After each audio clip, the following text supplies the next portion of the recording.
Siyempre, hindi ko pwedeng kalimutan si Catherine. Maraming salamat, Catherine, sa ating maraming taon na pinagsamahan.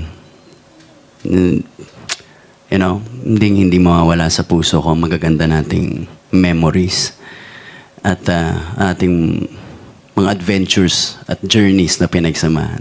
Thank you very much. And nakalimutan kong pasalamatan yung pamilya ko. Oo nga, yung buong pamilya, my family. I have a very big family, as everyone knows, di ba? Mama, thank you very much sa yung mga favorite ng Ermat ko sa akin, mga late night messages niya na napakahaba at saka sobrang makata ng mga sa akin niya lang. Actually, parang nag-vent lang naman talaga siya sa akin. So, thank you, Mama. Hindi man ako nakakapag-reply. I always appreciate that. And to my sister Maggie, kay JC, kay Carmela, noong mga panahon na ang gugulo ninyo, ako nanahimik at namundok muna. Ang kasama ko yung mga kapatid ko. Diyos ko, I had the best time.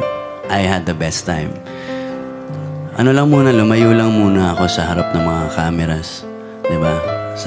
At ako naman, as everyone knows, you know, sa industriya, it's work. I have friends in my work. But this is not my life, you know. Malaki ang mundo ko sa labas din ng industriya. And yun yung nagpaparamdam sa akin na tao pa rin ako you know. At hindi ako pwedeng lumayo doon. I just appreciate the time na binigay sa akin ng mga kapatid ko nung namundok kami. And I just appreciate the messages, the positive messages.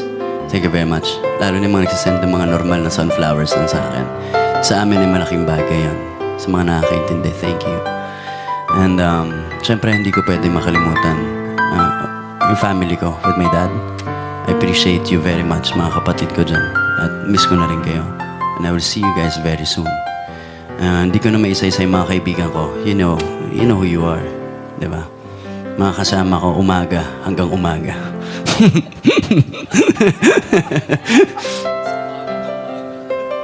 Siyempre, sige, si Tito Do at parang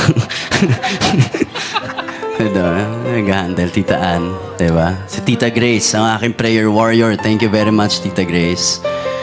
And